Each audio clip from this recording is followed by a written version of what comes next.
माँ तुम ऐसी होती हो। विमल बहुत परेशान था, उसे समझ में नहीं आ रहा था कि वो इस परिस्थिति से कैसे निपटे। वो अपनी माँ को बहुत चाहता था किंतु उसकी पत्नी और बच्चे उसकी माँ से बहुत दूर भागते थे, क्योंकि उसकी माँ की एक आंख नहीं थी, साथ ही उसकी कमर भी 90 अंश पर झुकी थी। वैसे वह अपना काम सब खुद कर लेती है किंतु फिर भी वो उसकी पत्नी और बच्चों के लिए हमेशा खटकती है। दादी, आप ऊपर के कमरे में जाओ, मेरे दोस्त आ रहे हैं, विमल के बेटे अखिल ने बड़े बेरुखी से कहा। पर बेटा, मैं तो यहाँ बहुत दूर बैठी हूँ, विमल की माँ ने बहुत प्यार से कहा। नहीं, आप उनके सामने मत रहो, वो मुझे चिढ़ाते हैं, अखिल ने जोर से डांटते हुए कहा। क्या हुआ अखिल, क्यों चिल्ला रहे हो? विमल की पत्नी कामनी ने किचन से ही आवाज लगाई। सरस्वती की ये हालत उनकी कल्पना से परे थी। वाह बेटा विमल, तूने तो नाम उजागर कर दिया। अपनी माँ की ये हालत देखकर तुझे तो शर्म भी नहीं आ रही होगी। डॉक्टर रमेश ने विमल को लगभग डांटते हुए कहा। नहीं देवर जी, विमल का कोई दोष नहीं है, मैं खुद गांव आई थी, सरस्वती ने अपने बेटे का बचाव किया। मुझे सब पता चल गया भाभी, आप चुप रहो। क्यों बहू, तुम्हें अपनी सास की कुरूपता पसंद नहीं है?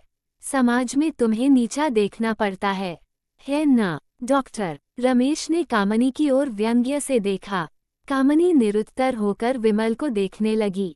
आज तुम जिस सामाजिक स्तर पर हो, वो इन्हीं के संघर्षों की देन है। और बेटा विमल, तुम्हें शायद मालूम न हो कि बचपन में जब तुम 1 साल के थे तब छत से नीचे गिरने के कारण तुम्हारी एक आंख फूट गई थी और तुम्हारी रीढ़ की हड्डी में भी समस्या थी। तब तुम्हारी इस कुरूप माँ ने अपनी एक आंख और अपना बोन मेरो तुम्हें देकर इतना सुंदर स्वरूप दिया था। कामनी बेटा, इतने सालों तक संघर्ष करके बेटे को प्रशासनिक अधिकारी बनाने वाली इस संघर्षशील औरत की तुम लोगों ने ये दशा कर दी।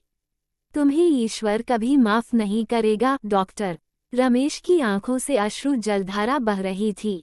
अब भाभी, आप मेरे साथ अमेरिका जाएंगी, यहाँ इन स्वार्थी लोगों के बीच नहीं रहेंगी। डॉक्टर रमेश ने सरस्वती से कहा।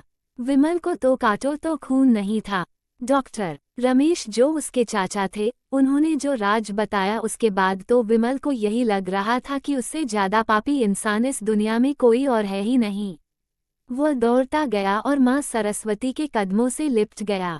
माँ, मेरा अपराध अक्षम्य है, मैं जानबूझकर चुप्पी साधे रहा, आपका अपमान करवाता रहा। अब सिर्फ आप ही उस घर में मेरे साथ रहेंगी और कोई नहीं। विमल ने आग्नेय दृष्टि से अपनी पत्नी और बच्चों को देखा।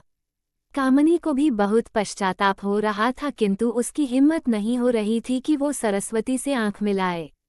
सरस्वती ने कामनी की मन स्थिति को समझकर उसको पुचकारते हुए अपने पास बुलाया और विमल को डांटते हुए कहा, खबरदार, जो मेरी बहू को मुझसे अलग करने की कोशिश की तो तुझे ही घर से बाहर निकाल दूंगी।